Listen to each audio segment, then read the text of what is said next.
Persona que envía Vicencio. A nosotros nos corresponde exponer las normas que van desde la 300 a la 330, las normas internacionales del auditor.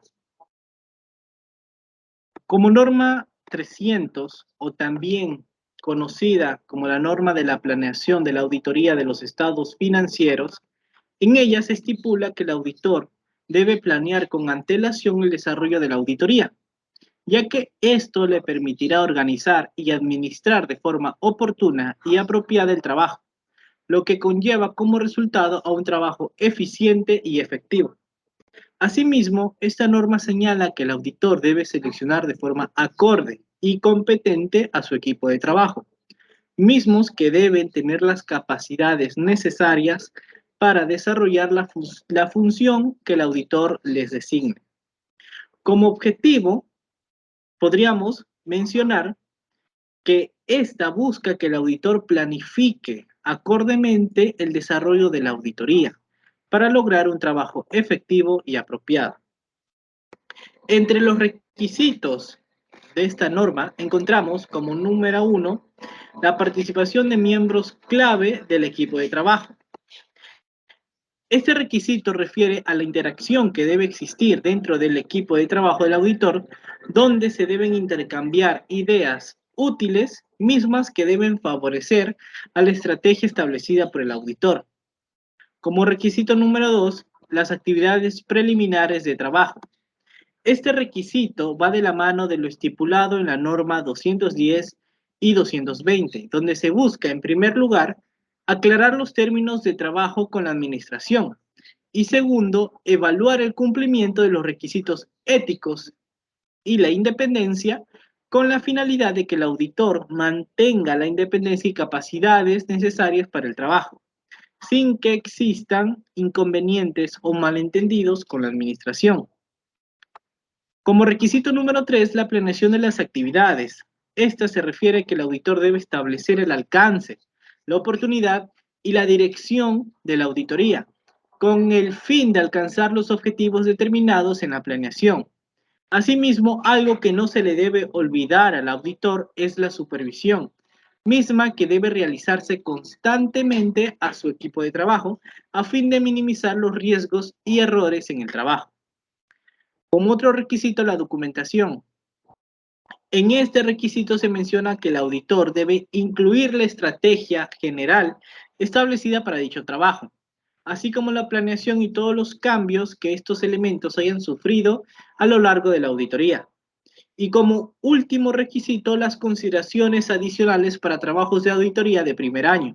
En ella se especifica que para trabajos de auditoría de primer año de funciones, el auditor debe basarse en la norma 220, mismos que están relacionados con la aceptación del cliente y a su vez se debe interrelacionar con el antiguo auditor, la administración o el gobierno corporativo, de ser el caso, a fin de elaborar la auditoría acordemente. Mi siguiente compañera seguirá la exposición. Siguiendo con la exposición, hablaremos sobre la norma internacional de auditoría 315. En esta, pues, existe la identificación y evaluación de los riesgos de error material mediante el entendimiento de la entidad y su entorno. En sí, la norma internacional de auditoría 315 presenta la responsabilidad del auditor de identificar y evaluar los riesgos de error material en los estados financieros mediante entendimiento de la entidad, su entorno y control interno. Este entendimiento es un proceso continuo y dinámico de obtención, actualización y análisis de información durante la auditoría, la cual le va a permitir al auditor planear la auditoría y evaluar los riesgos. El objetivo. El auditor deberá identificar y evaluar los riesgos de error material debido a fraude o error que pueda existir a los niveles de estado financiero y aseveraciones, Para así poder identificar estos riesgos, el auditor debe tener un entendimiento de la entidad y su entorno para poder diseñar e implementar las respuestas apropiadas a los riesgos evaluados del error material. Las definiciones. Tenemos varias definiciones de la norma internacional de auditoría. Aseveraciones. Esta es la representación que la administración incorpora en los estados financieros y que el auditor utilizará en la identificación y la evaluación de los riesgos del error natural. El riesgo de negocio. El riesgo que resulta de acciones, eventos o las circunstancias que puedan afectar de manera adversa la capacidad de la entidad para cumplir sus objetivos y metas. El control interno. En este, el proceso diseñado e implementado por una entidad con el fin de brindar seguridad razonable sobre el riesgo de objetivos y metas de la entidad en la confiabilidad de la información financiera, efectividad y eficiencia de las operaciones y cumplimiento de las leyes y regulaciones aplicables. Procedimiento de evaluación del riesgo. El procedimiento se desarrolla por el auditor para lograr un claro entendimiento de la entidad, su entorno y control interno, lo que éste le permite identificar y evaluar los riesgos de las representaciones erróneas de importante relativamente debido a los fraudes o de error, a nivel de que los estados financieros o aseveraciones disminuyan. Riesgo significativo. En este, el riesgo de representación errónea de importancia relativa es que el auditor determina que se requiere de consideración especial en el desarrollo de la auditoría. Se considera riesgos significativos a aquellos relacionados con el riesgo del fraude, los cambios económicos y contables, las transacciones complejas, las transacciones significativas entre partes vinculadas. Y los requisitos, uno de los requisitos es el procedimiento para la evaluación del riesgo y actividades relacionadas. En este, el auditor debe aplicar los procedimientos de evaluación del riesgo, generando así información pertinente para la identificación y valoración de riesgos de representaciones erróneas que puedan presentar a nivel de los estados financieros y aseveraciones. Estos procedimientos no presentan la suficiente evidencia de auditoría, pero van a permitir reconocer la susceptibilidad de los estados financieros a inducir errores materiales. Por esta razón, estos procedimientos deben implicar cuestionamientos con la administración personal de la entidad que puedan proporcionar información relevante para el autor relacionado con la elaboración de los estados financieros. A continuación, el siguiente compañero que va a seguir con el tema. Continuando con los requisitos de la norma 315, tenemos como el siguiente punto entendimiento de la entidad, su entorno y control interno. Este nos indica que las normas internacionales de auditoría requieren que el auditor obtenga un entendimiento de la entidad, del entorno y del control interno para desarrollar la auditoría. Conocer y entender la entidad implica conocer la naturaleza de la entidad, sus operaciones, estructura, campo de acción, clientes, proveedores, objetivos, estrategias, marco de referencia e información, entorno legal y las políticas contables. Esta información le permite conocer al auditor los tipos de transacciones, saldos de cuentas y revelaciones que esperan incluir en los estados financieros. De la misma manera, el auditor debe conocer y entender el control interno de la entidad, los procesos relacionados a la auditoría de los estados financieros, evaluando así el diseño y eficacia de los controles relevantes en la auditoría. Como parte del control interno, el auditor debe entender los componentes. Tenemos como primer componente el ambiente de control. El auditor evalúa si la entidad lleva a cabo una cultura de honestidad, integridad, conducta ética y capacidad. Si el auditor encuentra debilidades en este componente, esas debilidades pueden afectar el control interno en conjunto, debido a que da la base y estructura del control interno. Como segundo lugar, tenemos los procesos de evaluación de riesgo de la entidad. En este, el auditor debe determinar si la entidad lleva a cabo procesos relevantes para la identificación de los riesgos del negocio. Esta estima la importancia de los riesgos y las acciones a seguir para hacer frente a estos riesgos.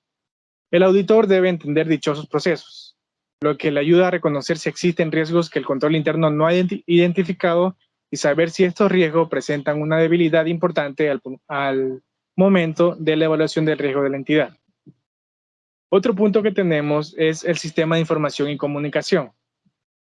Los sistemas de información consisten en infraestructura de software, personas, procedimientos y datos.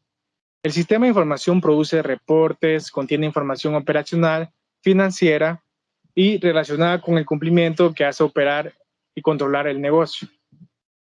El auditor debe entender el sistema de información de la entidad, lo que implica conocer clases de transacciones, procedimientos, manuales, registros y procesos para elaborar los estados financieros. En cuanto a la comunicación, el auditor debe conocer los procesos de comunicación relacionados a la información financiera, determinando lo que son obligaciones y las responsabilidades, como lo son la comunicación entre la administración y los encargados del gobierno corporativo. Como siguiente punto tenemos lo que es las actividades de control. Las actividades de control son las políticas y los procedimientos que ayudan a asegurar las directivas administrativas que se lleven a cabo. Estas ayudan a asegurar que se tomen las acciones necesarias para orientar los riesgos hacia la consecución de los objetivos de la entidad. Estas actividades de control pueden estar relacionadas a autorizaciones, revisiones de desempeños, procesamientos y también a controles físicos. Como siguiente punto tenemos el monitoreo de controles, el cual los sistemas de control interno deben monitorearse siempre, el cual es un proceso el cual valora la calidad del desempeño del sistema en el tiempo y es realizado por medio de actividades de monitoreo en el cual se conocen las operaciones y evaluaciones separadas para tomar así acciones pertinentes. En el monitoreo de controles, el auditor debe conocer y entender los procesos de monitoreo, el cual brinda información financiera y las acciones correctivas que desempeña la entidad. Otro requisito que requiere esta norma 315 es la identificación y evaluación de los riesgos de error, el cual el auditor debe identificar y evaluar los riesgos de error material a nivel de estudio financiero y aseveraciones, para así diseñar y aplicar procedimientos necesarios de auditoría. A través de este entendimiento y del conocimiento, el auditor puede identificar y evaluar estos riesgos, así determinar qué acciones se debe tomar. Tenemos como siguiente requerimiento la documentación, en el cual el auditor debe incluir una documentación en el cual tenga las discusiones llevadas a cabo con el equipo de trabajo y las conclusiones a las que se han llegado. Este documento también puede tener el entendimiento de la entidad, el entorno y el control interno, así como los riesgos y las evaluaciones que se han hecho dentro del negocio. A continuación, la siguiente norma con el siguiente compañero.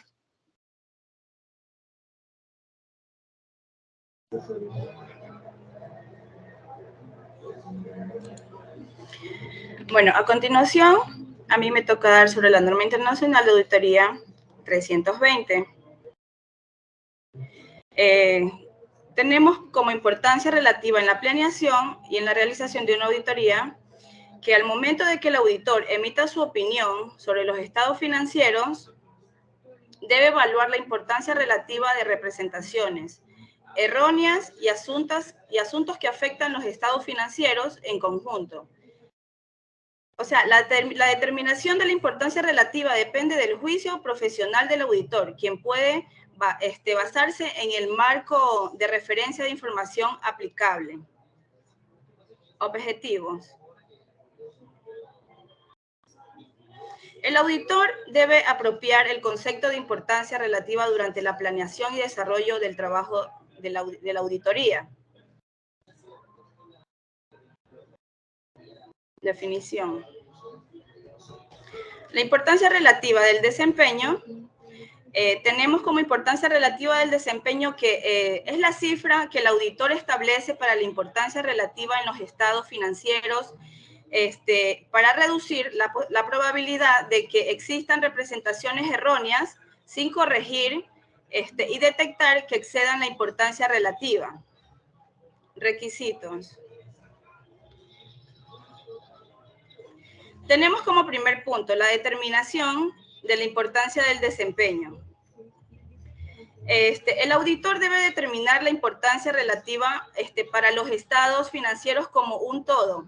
En sí, de la misma manera debe establecer un nivel de importancia relativa para aplicar las representaciones erróneas que puedan no presentar importancia relativa, pero que afectan las decisiones que toman los usuarios de determinar la importancia relativa del desempeño para evaluar los riesgos, de declaraciones erróneas y determinar la naturaleza, oportunidad y alcance de los procedimientos de auditoría necesaria. Como segundo punto tenemos lo que es la revisión al avanzar la auditoría. Este auditor debe analizar en sí la cifra que establece para determinar la importancia relativa de las representaciones erróneas durante el desarrollo de una auditoría. En sí debe determinar, o sea, que sea necesaria cambiarla a un nivel más bajo de acuerdo a las circunstancias y revisar la importancia relativa del desempeño y los procedimientos de un auditor que siguen siendo apropiados. Tenemos como tercer punto la documentación.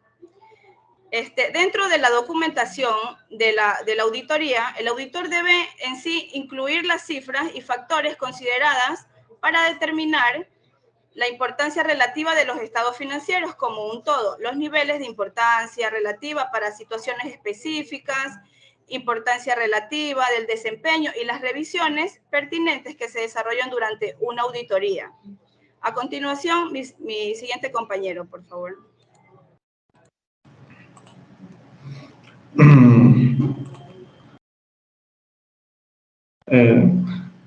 Buenas noches, disculpen. A mí me tocó lo que es la norma internacional de auditoría 330, respuestas del auditor a los riesgos evaluados.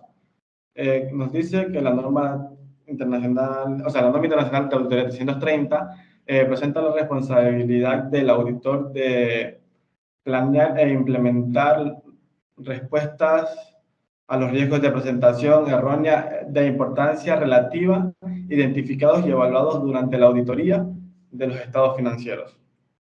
Siguiente. Objetivo. El auditor debe tener suficiente y apropiada evidencia de auditoría sobre los riesgos evaluados de representación errónea de importancia relativa a través de la planeación e implementación de respuestas apropiadas a los riesgos. Definiciones. En definiciones tenemos dos tipos, de procedimiento sustantivo y pruebas de control. Las de procedimiento sustantivo nos dice que son procedimientos de auditoría desarrollados para identificar representaciones erróneas de importancia relativa a nivel de aseveración. Dentro de estos procedimientos están lo que son pruebas de detalles y procedimientos analíticos sustantivos. Y lo que nos dicen las pruebas de control, nos dice que son procedimientos desarrollados para evaluar la efectividad operativa de los controles para prevenir, detectar y corregir representaciones erróneas de importancia relativa a nivel aseveración. Requisitos. Dentro de los requisitos tenemos lo que son respuestas generales, procedimientos de auditoría para responder a los riesgos de representación errónea de importancia relativa a nivel de aseveración. Tenemos presentación y revelación, evaluación de la suficiencia y propiedad de la evidencia de auditoría y documentación. Respuestas generales. Las respuestas generales. Nos dice que el auditor debe planear e implementar respuestas generales a los riesgos evaluados de representación errónea de importancia relativa a nivel de estado financiero. Estas respuestas pueden incluir el uso del escepticismo profesional, asignación de personal con la experiencia y capacidades necesarias para asumir el trabajo de auditoría y diseñar procedimientos de auditoría para obtener evidencia de auditoría relevante. Ahora tenemos lo que son los procedimientos de auditoría para responder a los riesgos de representación errónea de importancia relativa al nivel aseveración. Nos dice que el auditor debe diseñar e implementar procedimientos de auditoría adicionales que respondan a los riesgos evaluados de representación errónea de importancia relativa al nivel de aseveración. La evaluación del auditor de los riesgos identificados le permiten considerar en el enfoque apropiado para la conducción de la auditoría. Este enfoque implica controles y procedimientos sustantivos. Ahora tenemos lo que son la presentación y revelación.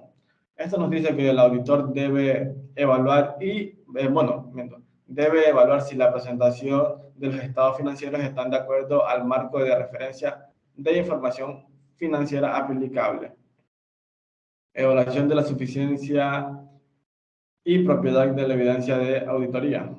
El auditor debe evaluar si las evaluaciones a los riesgos de representación errónea de importancia relativa son apropiados, si ha obtenido la suficiente y apropiada evidencia para soportar la opinión de los estados financieros. Si no se obtiene la suficiente evidencia, el auditor debe expresar la opinión, las circunstancias o si es necesario abstenerse de dar su opinión sobre los estados financieros. Y por último tenemos lo que es la documentación. Esto nos dice que el auditor debe documentar las respuestas generales a los riesgos evaluados de representación errónea de importancia relativa a nivel de estados financieros y los procedimientos relacionados a los riesgos evaluados a nivel de aseveración. Igualmente, debe presentar los resultados de procedimientos de auditoría llevados a cabo, dando cuenta de que los estados financieros concuerdan con los registros contables fundamentales. Estas han sido lo que son las normas presentadas, las normas internacionales de auditoría presentadas por el grupo número 4, desde la 300 hasta la 330. Muchas gracias por la atención.